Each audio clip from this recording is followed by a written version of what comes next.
Miles de personas hicieron clic en casa, en clase, en cibercafés, en bibliotecas, en ordenadores prestados, y en cuanto lo hicieron, ya era demasiado tarde. No descargaron nada, no instalaron ningún archivo, no aceptaron ninguna ventana sospechosa, solo abrieron una página web. Y entonces empezó la humillación. Una pantalla blanca, letras negras, una frase insultante repitiéndose sin parar, 3 caras sonrientes mirándote como si supieran exactamente lo que acababas de hacer, y de fondo, una risa imposible de olvidar. No era una risa humana, era peor. Era mecánica, infantil, torcida, repetitiva, como si la propia página se estuviera riendo en tu cara por haber caído en algo tan absurdo. Intentabas cerrarla y se abrían más ventanas. Cerrabas otra y aparecían 6. Tratabas de minimizar el navegador, apagar el sonido, pulsar Alt más F4, escapar de cualquier forma, y cada intento solo empeoraba las cosas. El escritorio desaparecía detrás del caos, el ratón iba a tirones, el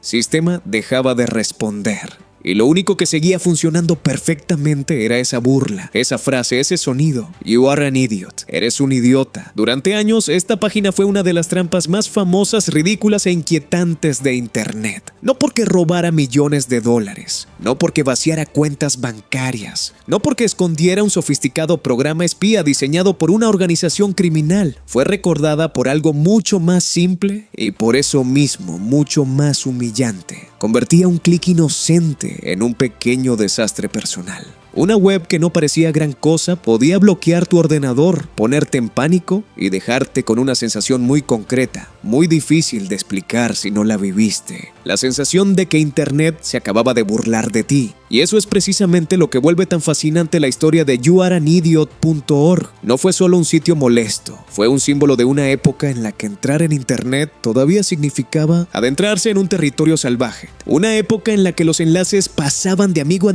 amigo por Messenger, por foros, por correos encadenados, por chats públicos donde nadie verificaba nada y donde la curiosidad pesaba mucho más que la prudencia. Todo el mundo había oído hablar de aquella página. Muchísima gente aseguraba haberla sufrido, pero cuando intentas reconstruir su origen real, su funcionamiento exacto y la identidad de la persona detrás del dominio, todo empieza a desdibujarse. Los recuerdos se contradicen, los registros son incompletos, los rumores se mezclan con los hechos, y detrás de una de las bromas más famosas de la historia de la web aparece un misterio inesperado. ¿Quién la creó? ¿Cómo logró hacerse tan viral? ¿Y por qué una simple página pudo dejar una huella tan profunda en toda una generación? Para entender de verdad lo que fue You Are an Idiot, hay que retroceder a un Internet que hoy casi parece prehistórico. A principios de los 2000, conectarse a la red no era una extensión natural de la vida diaria como ahora. No vivías permanentemente online, te conectabas. Había un inicio claro y a veces incluso una negociación familiar. Nadie podía llamar por teléfono mientras estabas en Internet.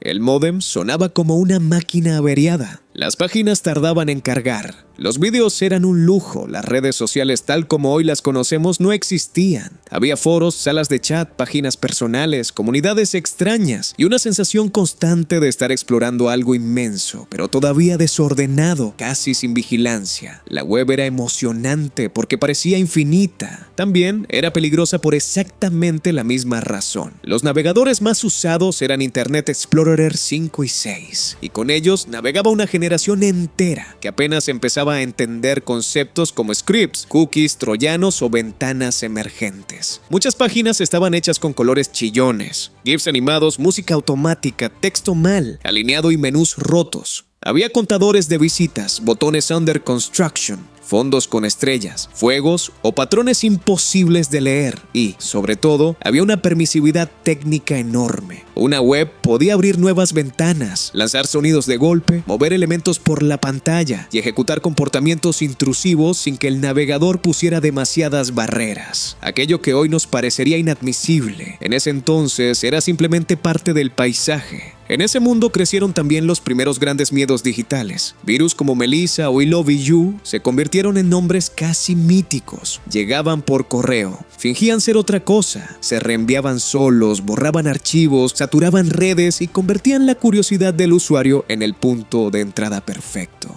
El miedo a pillar un virus estaba por todas partes, aunque la mayoría de la gente no sabía muy bien qué significaba exactamente. Algunos pensaban que era cualquier cosa rara que hiciera ruido o ralentizara el PC. Otros imaginaban hackers ocultos detrás de cada mensaje. La cultura digital del momento estaba construida sobre medias verdades, suficiente conocimiento para sentir temor, pero no el suficiente para protegerse de verdad. Y dentro de ese ecosistema apareció algo diferente, algo que técnicamente no encajaba del todo con los grandes virus clásicos que se instalaban, se ocultaban o robaban información. YouAreAnIdiot no intentaba pasar desapercibido. No necesitaba fingir ser un documento de trabajo ni una foto privada. No quería entrar silenciosamente en el sistema. Su método era mucho más directo.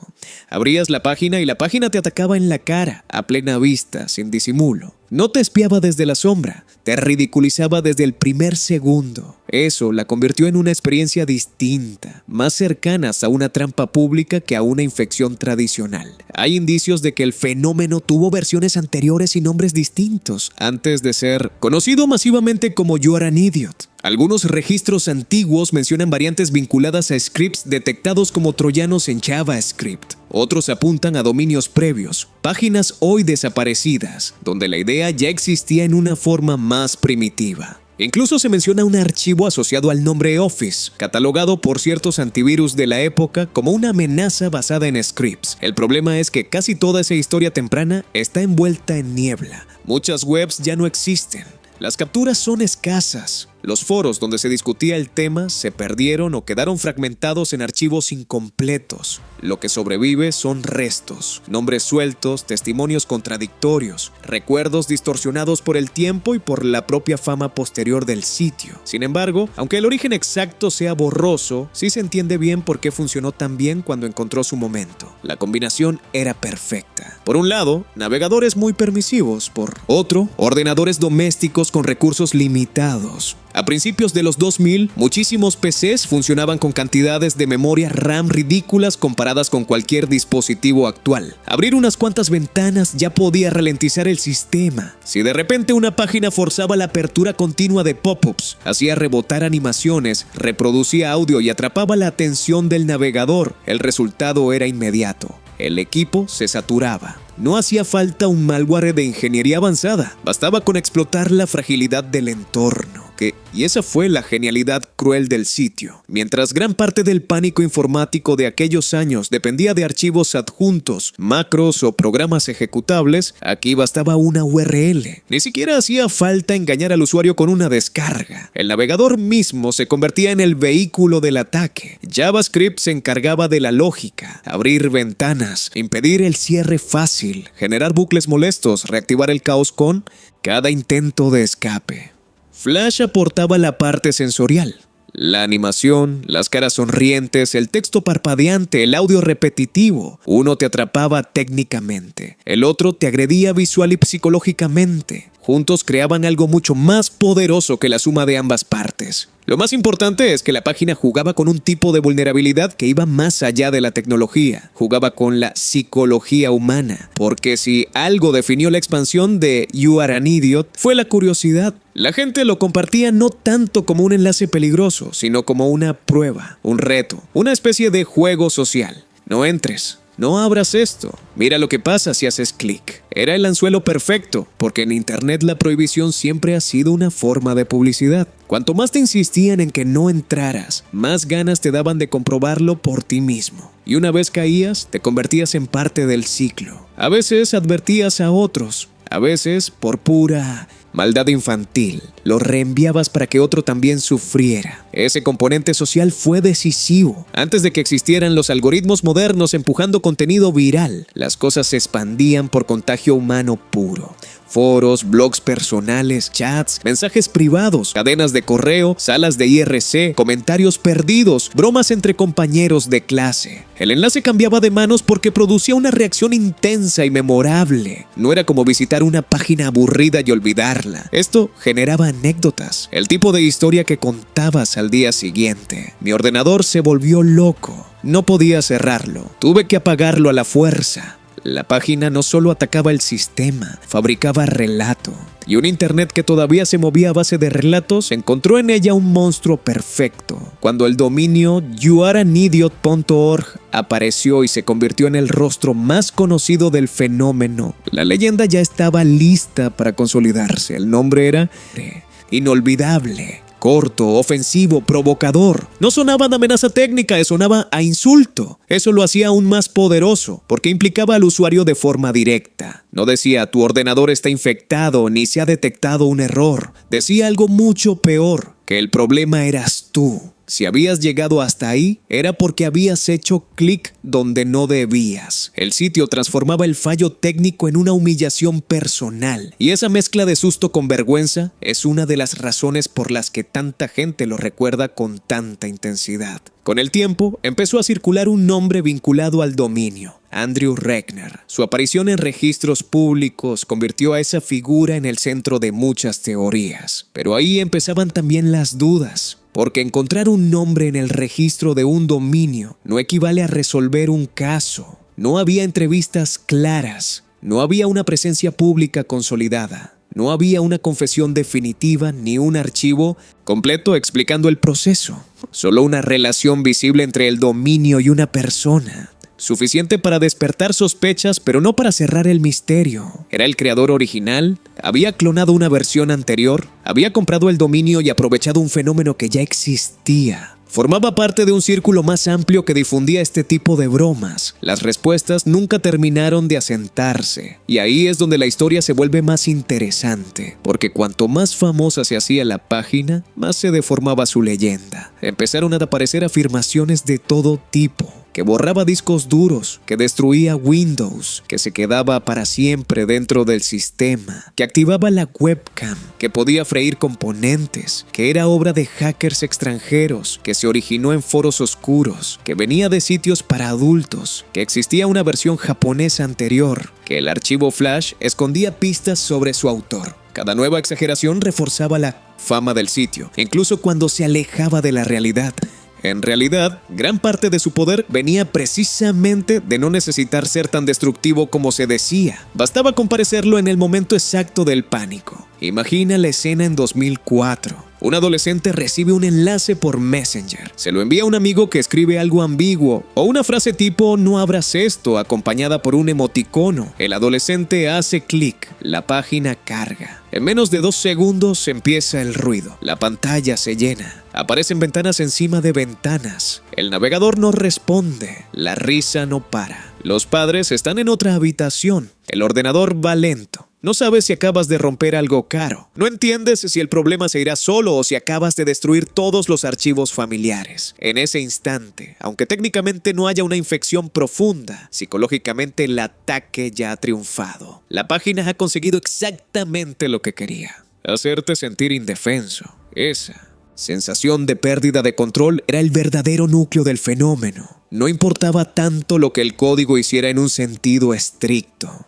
Importaba cómo se vivía desde el otro lado de la pantalla. La mayoría de usuarios no analizaba scripts, ni distinguía entre un pop-up agresivo y un troyano persistente. Solo veía su ordenador dejar de responder, mientras una web insultante se reía de él. En la práctica, para la persona común, eso era un virus, y el boca a boca amplificó esa percepción hasta convertirla en una especie de monstruo digital. Mucha gente que ni siquiera lo había visto acabó creyendo que se trataba de una amenaza casi sobrenatural. Pero por muy exagerada que se volviera la leyenda, el funcionamiento real del sitio sigue siendo escalofriantemente revelador.